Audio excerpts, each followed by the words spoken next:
What's up, everybody? Hope you're having a great weekend today. My name is Blake, the Scholar of Magic. And today we're looking at Marchesa, the Dealer of Death, a Grixis commander. Blue, black, red casting cost, legendary creature, human rogue. Whenever you commit a crime, you may pay 1. If you do, look at the top 2 cards of your library.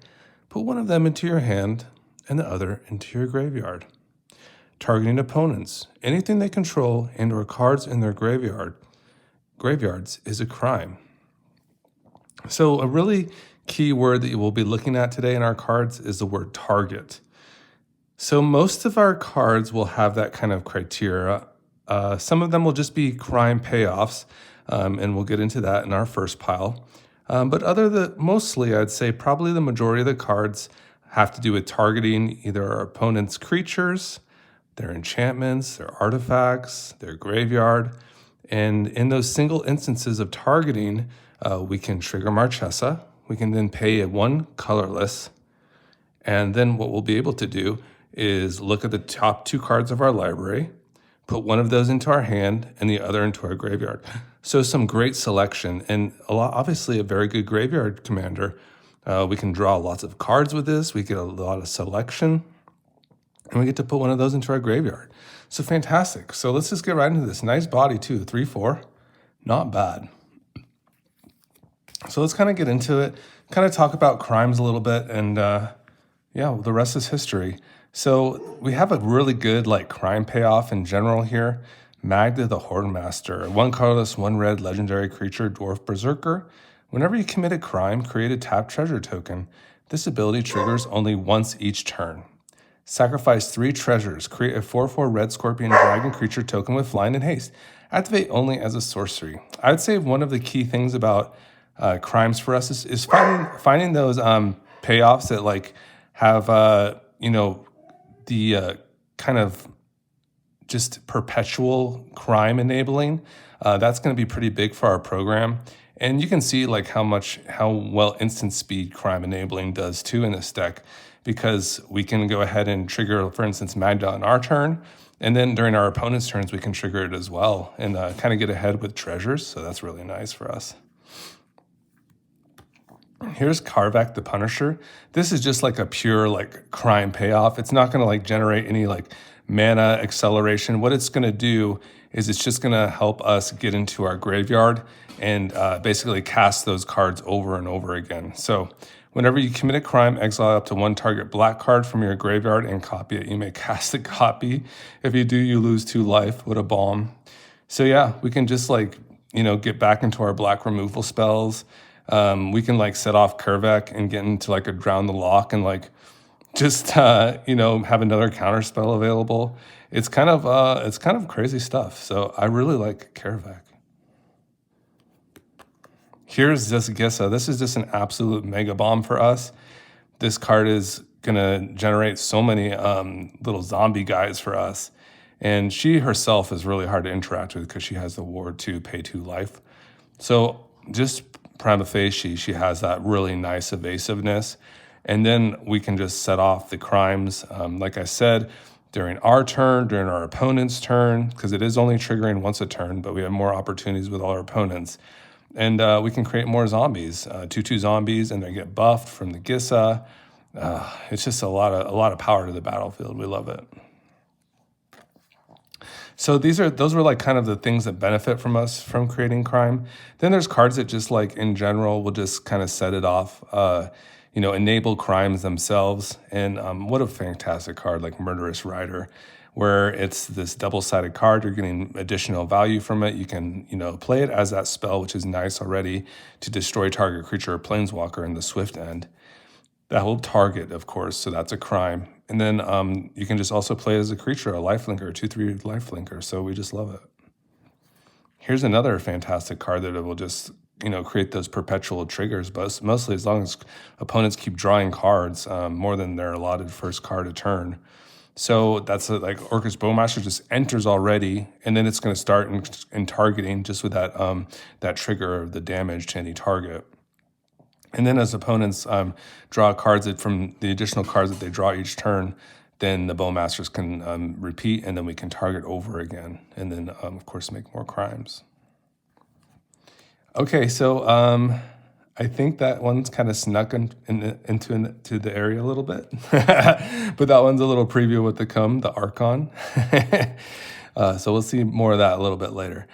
Here's some more cards that also like they perhaps don't target from entering the battlefield. They might need like a little more work to create that targeting aspect. But this one was a Tiny Bones. Of course, when it gets into an opponent, you can target a non-land permanent card in that player's graveyard, and you can cast it. So really cool spell, of course. Iridescent Flight. And now another thing about our deck, which kind of makes like these cards like Tiny Bones work so well, is that we do so much removing. Like this deck has so much like single target removal. And, then we also have some interesting, like kind of more general interaction, like Vandal Blast and Toxic Deluge. So we can always really get into our opponent's graveyards, and it shouldn't really be too much of a problem to kind of set off, for instance, a Tiny Bones. Here's the Iridescent Vine Lasher from the new Bloom Barrow set. What a fantastic crime enabler. Basically just works off our lands. This guy sees a land come in, and we can target an opponent with that ping damage. So it's really nice. Grenzo, this is the one I want to try. It's from Commander's Masters. I don't always have access to all the cards in the card pool when I play with Brawl. This is one of which I do not. And Grenzo, though, seems like a nice choice, because what we can do with Grenzo is we can just deal combat damage and then go to creature, a target creature, and commit that crime. So we'll just make sure that we're hitting our opponents with our creatures. Should be pretty easy in Grixis because, like I said, we have a lot of way to clear the runway. And then we can start goading some creatures as well along the way. So that's nice. And getting those crimes. I like the Plunderer. The Plunderer is definitely like kind of a risk reward. And you definitely want to build around it. You definitely want to have some treasures, but just those perpetual triggers for crime, right? You have Marchesa out and the Plunderer, and then that upkeep, you're going to be able to target an opponent. You'll each make a treasure. You'll make one yourself that's untapped, which is nice. And the opponent will create a tap treasure, but you're creating those crimes. You're targeting an opponent. You can politic with that as well. Here's a Blood Artist. This one is just going to see like creatures dying, and then you'll be able to target a player to lose a life, and you gain a life. Fantastic, more crime. Mayhem Devil, I just love the general like kind of group impact this has into like an EDH table where anyone who sacrifices a permanent Mayhem Devil deals 1 damage to any target. Probably a menace, right? The Terror of the Peaks. These are kind of like more sneaky ones that probably like definitely want to see like a Coelian Rebirth on them. And for instance, the Terror of the Peaks would be one of those creatures we definitely would like to have 2 Terror of the Peaks on the battlefield. So we definitely love the Terror to kind of also create those crimes. When we have creatures enter the battlefield, we get to target any target with that damage based on the creature's power. And so, of course, we love that, and it commits crime. All of these commit crime to a degree. Same with Marionette Master. Just another thing that kind of works well with our treasure production.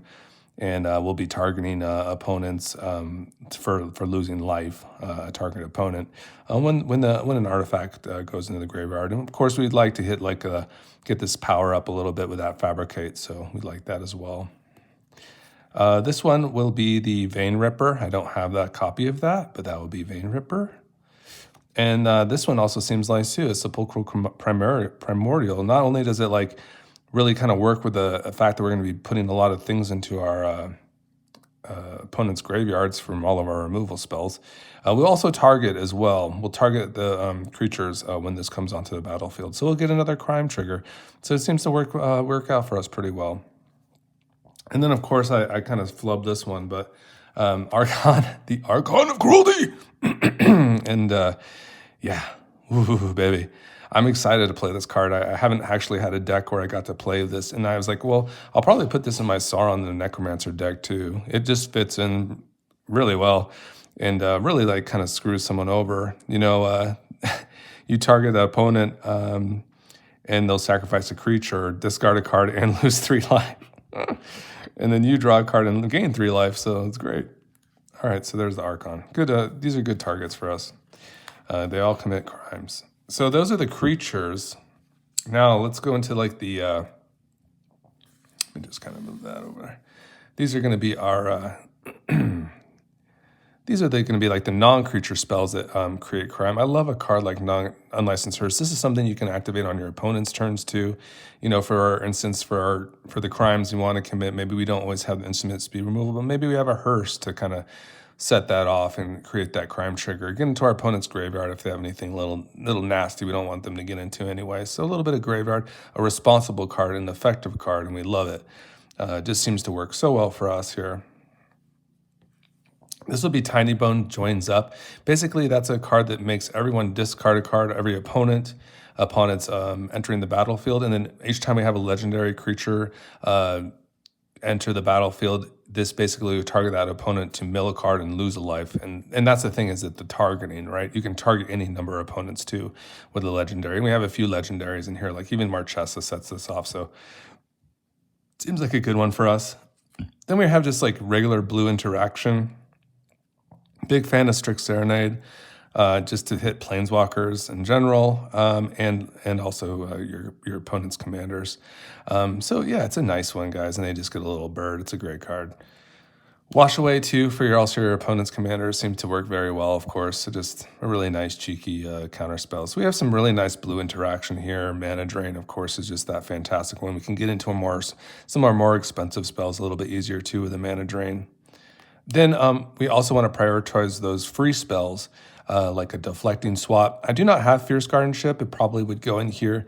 I suppose it could go in like over one of the blue spells we've already mentioned in here, one of the blue counter spells. But this is what I got. I got a Deflecting Swap, so seems great.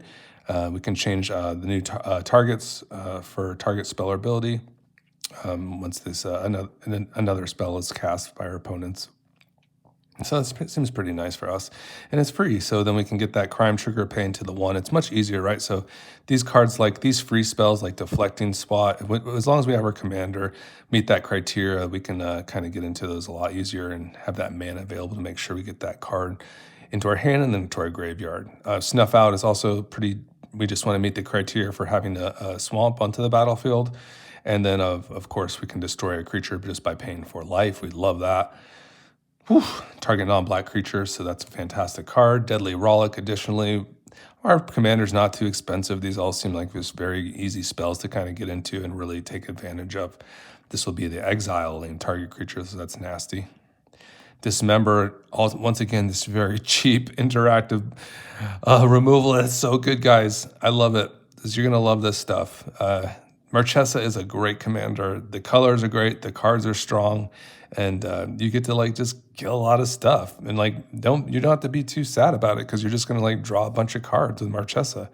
So it's just like endless removal. You know, this one is basically just pay a bunch of life and kill a creature for one colorless mana, and then you can pay another one and get their value from Marchesa. It's great. There's Fatal Push, another cheap one. We're going to sacrifice a treasure, and then all of a sudden we're going to be able to destroy something with mana cost 4 or less at instant speed. It's crazy. Here's Cut Down. This is a great one mana spell. It just hits so many things. Can even kill Rafine, which is great, right? This Cut Down thing hits so many targets. It's just so efficient. Lightning Bolt, wonderful, right? Just that 3 damage can go face, can go to a creature. Can go to a planeswalker, and of course we can set off Marchesa pretty easily with that. Go for the Throat. Once again, just a fantastic 1-for-1 spell. Destroy target non-artifact creature at instant speed. All these are great. Bitter Triumph. We can even entomb a card with a Bitter Triumph as well, like a big creature, and then we can set off some of our graveyard reanimator stuff too. Or else we can just pay the 3 life. It really is up to us. Infernal Grasp just hits a creature. We lose 2 life. No big deal. Feed the Swarm, another nice removal spell. Destroy target creature enchantment and opponent controls. You lose life equal to that permanent's mana value. Fantastic. Here's Terminate. Destroy target creature. It can't be regenerated. It's fantastic. Drown in the Loch. Really good, right, guys? We're going to be destroying a lot of their stuff. Their graveyard's going to get pretty high, so...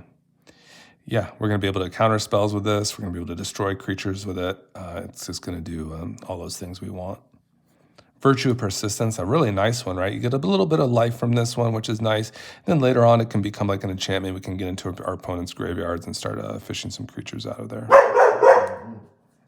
Here's Vandal Blast. So this one can be like for that single target artifact removal, or we can overload it. That wouldn't, if we overloaded it, it would turn to each, so we wouldn't be able to get the crime, but it would just be overloaded. We destroy all our opponent's artifacts, so it seems like a good deal for us. These are just more widespread, like, global effects, even like a Toxic Deluge.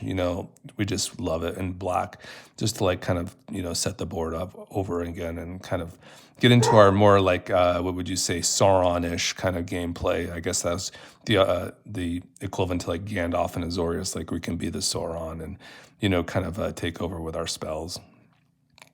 We don't have to be totally committed to the board, right? We can be pretty nasty like that. Put a lot of value on the board at once. All right, so we're just kind of coming to the home stretch. So definitely some like graveyard possibilities here with Marchesa. You're definitely fueling the graveyard. Not like overly, I wouldn't say like we're like a mesmeric orb type of setup, but we're definitely like an entomb, I'd say worthwhile. Like we can play a decent amount of resurrection spells and graveyard payoffs. So I think entomb really fits well, especially if we're going to be playing a card like Reanimate. Just kind of makes sense just to have this card as well. I could imagine going like Entomb, Reanimate into like a Valgavoth. I'd be pretty happy about that. Here's Persist. So this is the non-legendary criteria. We definitely do have some non-legendary payoffs in here, so I don't mind it too much. It would enter with a 1/1 counter on it from the graveyard. Similarly, the Dance of the Dead is any graveyard. And so this would definitely, is Persist as well? This is from yours. Dance of the Dead could also commit a crime as well, which is nice.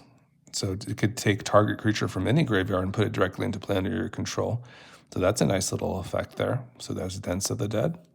Here's Animate Dead, similarly to Dance of the Dead. And we'll target, of course, any creature in any graveyard. So we love that as well. So we definitely are keeping our crime synergies open there. Victimize is just kind of like that ultimate like graveyard resurrection spell where we're going to sacrifice one of our own for 2 creatures in our graveyard. Just seems like a really good card for us in general. Holy Rebirth, I really encourage you guys to look into this one. It's a fantastic one. Basically, it will create a token copy of the creature that we resurrect, as long as we gift, I think we just have to gift a card to the opponent.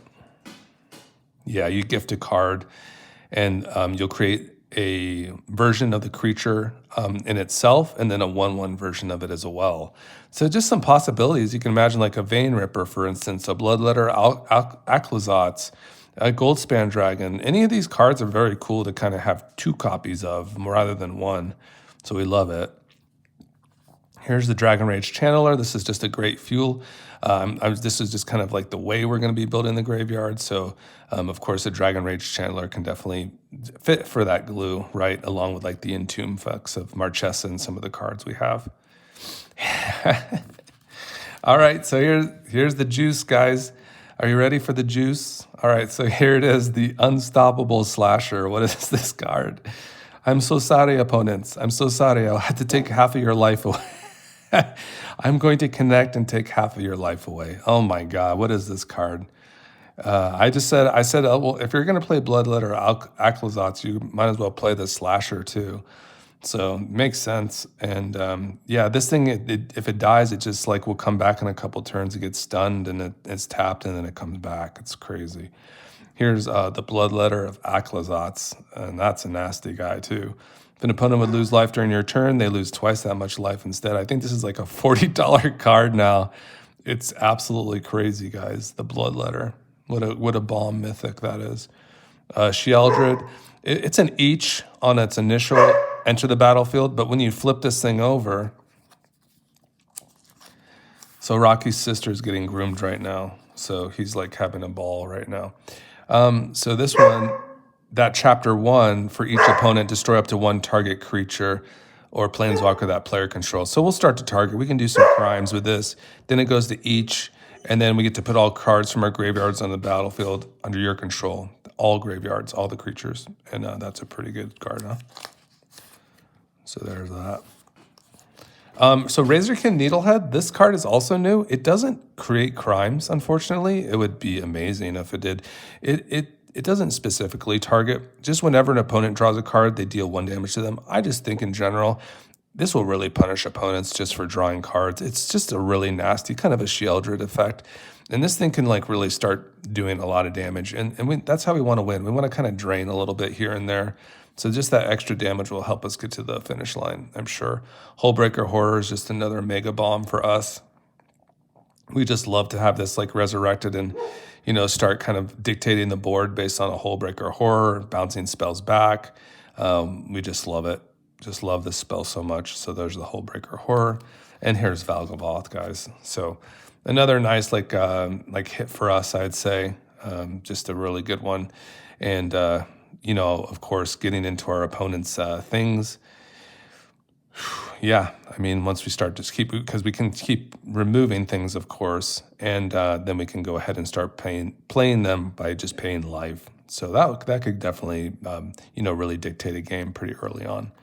Then we just have some like early treasure enablers here, and just a little bit of treasure synergy like Ragavan, Fable, Black Market Connection, Goldspan Dragon. These are just really good treasure payoffs, and you can see from the deck we definitely have the ability to put up some treasures like with Magda, and there was also the Plunderer. So there's different ways to create treasure. So treasure is good for us. Additionally, just like a sweet Mishra Bauble works really great with for instance, our Dragon Rage Channeler. And just Marchesa in general, like we can just put this onto the battlefield and we get that instant crime for free just by targeting, right? And then we get an additional card just from, the fact that it kind of enables itself. So we love that for the Mishra's Bauble. We love Soul Ring, of course, along with just these nice little beautiful Dan Frazier Arcane Signet, Rocks, Talisman of Creativity, just some really nice juicy mana rocks here that we just love in the Grixis colors. So we get to play all those as well. So just a little bit of rampage there. So let's just go through the lands. Some of our lands will definitely be more suited for others. They have the potential to create crime as well. So that would just be our Hagra Mauling, which is just very good, of course. Felda Profane. These are just, both of these cards can just target creatures, right? This one actually do a Planeswalker or a creature. They can also be played as lands. Hagra Mauling will be played for tapped. There's no other way to do it. It has to be tapped, whereas you can pay 3 life for Felda Profane. It's just a difference with the card, different power, right? So we like those. Forbidden Orchard is just one of those amazing cards for us where we tap this and then a target opponent creates a 1/1 colorless spirit creature token. So we commit a crime. Well, we give them a spirit, but we're really creating crimes, right, with Marchesa. So just another amazing card, and we can produce a mana of any color, so it's perfect for our Grixis commander. Borrowed Downs, this is another card that just will enable a crime immediately when it comes down on the battlefield. We will exile target player's graveyard, and then we'll be able to produce Swamp. But it does enter the battlefield tap, so that is the setback. But amazing card, right, for us. Just creating that crime off the bat. It's a land. We just love it. Shatter Skull Smashing. Also targets, yes. If you wanted to know, like if you have 2 instances of targeting at once, it just counts for 1 crime, just to be clear. So this would be 1 instance of crime for your Shatter Skull Smashing, so that's nice, of course. Sink into the Stupor, fantastic, just target spell or non-land permanent, can be a land. Also, Ardawara also targets return target artifact, creature, enchantment, or planeswalker to its owner's hand. Sweet, we love it, guys. Glasspool Mimic, this is just another fantastic card. Just in general, it's just a land. It's just one of those tech lands we can, copy, like, for instance, the Terror of the Peaks. We'd love to do something like that. It'd be great. Seagate Restoration for possibly for some extra cards. Really good off like a mana drain, of course. Aghanim Awakening, similarly, just, sink a lot of mana into this, resurrect a lot of your creatures at once. Takanuma for a channel land to get into our graveyard and bring it back a permanent. Then we have these nice commander lands, Morphic Pool, Luxury Suite, Training Center. Those are in our Grixis colors. Then we just have some rainbow lands in general, like a Command Tower, Mana Confluence, City of Brass. These will just produce all colors at once, which is fantastic. Then we have some fetchers here, like a Prismatic Vista for basics. Then we can get into our Surveil lands with just a variety of fetch lands here, which are all very nice, of course. We are still accumulating a Blood Crypt, so I'll just need to get that. And then, of course, we have our Surveyor lands, of course, that we still need to acquire. I need to get the Underground Sewers, which is one of the colors. And then I have to get into the, let's see, that's red, black. Yeah, I have to get into the Rauschus Theater too. So I have to get the Surveillance. So we're still working on accumulating all the cards. It's not always easy, guys, to get the full deck, but I love it. I love just presenting it to you when I have most of the cards, like about 95% of them. So here's the Swamps. The beautiful Ixalan lands are ready to rock and roll. We're just juicing on this deck, feeling real strong. And that's Marchesa. We'll just go by real slow now. So there is our girl. She's great. Great Grixis commander. This is one of my first, I think this is my first Grixis deck. So yeah, just really nice stuff here overall. Just really going to get into it. Some really nice ones. So I just love all these reanimation spells. They just seem so appropriate for our deck. And just some really strong creatures, guys. Just some really nasty stuff. How are the opponents going to hit the board with all this nasty stuff we're throwing at them? It's going to be really hard, And we have like a decent kind of setup here to kind of accelerate. Have some good like global kind of, commander cards, I'd say, like Toxic D and Vandal Blast. Very important for this format. Even Mayhem Devil kind of fits that bill, where it's just kind of like